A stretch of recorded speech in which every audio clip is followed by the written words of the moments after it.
विठ्ठल विठ्ठल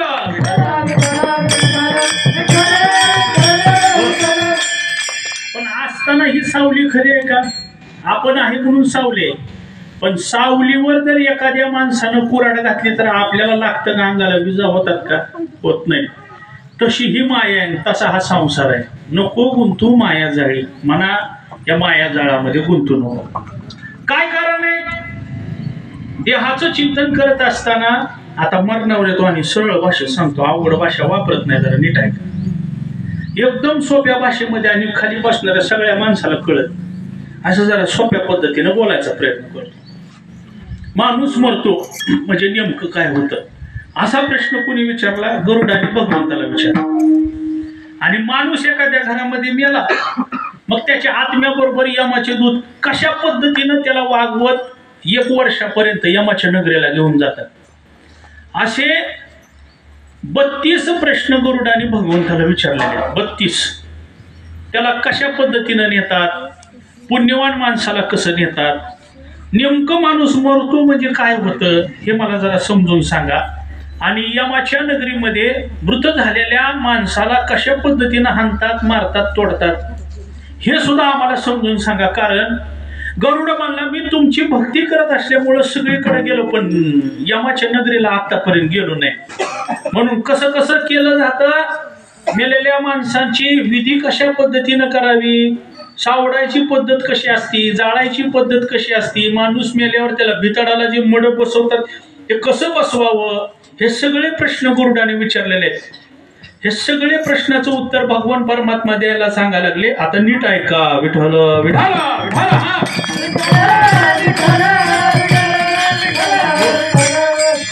हा सगळा मायाजाळ आहे. मायाजाळ म्हणजे हा पंचमहाभूताचं शरीर आहे. हे 5 जणांकडून उसून आणलेलं आहे.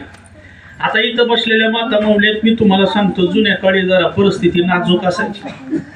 मालकाने सांगायचं जरा पैसे नसल्यामुळं शेंगदाणे भाजीला नाहीत, मग जा तुझ्या कुणाकडनं, भाऊजाईकडनं किंवा ह्याच्याकडनं, शेजारणीकडनं उसण्या. मग आता जुन्याकडे तसल्या बायका त्या दांड्याचा कप घ्यायचा आणि म्हणायचे, बाई एवढे शेंगदाणे कसे दे, उसने कसे दे. उसने म्हणजे संध्याकाळी मालकाने आणल्यावर तिला ते महागारी द्यावे लागतात. म्हणजे उसनं आणलेलं महागारी द्यावं लागतं. एवढं तर पटतंय का तुम्हाला? का तुम्ही शेंगदाणे उसने घेतलेले दिलेच नाहीत महागारी? असं झालंय का कवा? एखाद्याकडनं पैसे घेतले म्हणजे उसने घेतले, त्याला ते महागारी द्यावेच लागतात. आता देत नाहीत त्याचं काय सांगावं आता? मग तसं हे माणसाचं शरीर 5 जणांकडून उसनं आणलं. आता इथपर्यंत तुम्हाला कळलं उसनं आणलंय. आता उसनं आणलंय म्हणल्यानंतर महागारी द्यावंच लागते का नाही?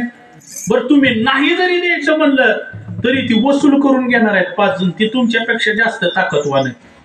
आता हे 5 जण कोण आहेत? त्या 5 जणांचं नाव सांगितलं, पंचमहाभूत.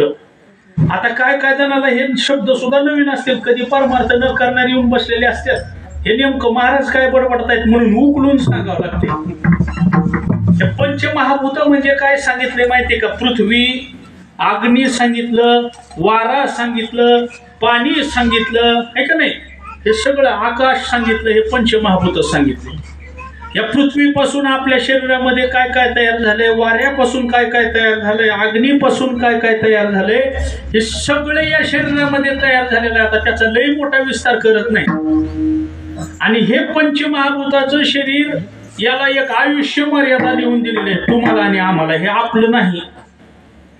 मग मुक्त होता तरी बळे झाला बद्ध, घेऊन या छंद माझे माझे. आता हे मूळचं हे शरीर आपलं नाही, इतकं तर तुम्हाला कळालं. आता 5 जणांकडून उसनं आणलेलं शरीर, एक ठराविक आयुष्य आणि कालमर्यादा संपल्यानंतर त्याची त्याला उसनं द्यावं लागतं. त्याला वेदांतामध्ये पंचत्व म्हणतात. म्हणजे 5 जणांकडनं असलेलं उसनं शरीर 5 जणांना पुन्हा महागारी देणं, त्याला पंचत्व म्हणतात.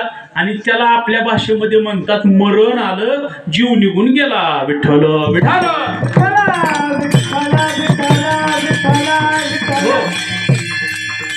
शिल्लक काय राहिलं?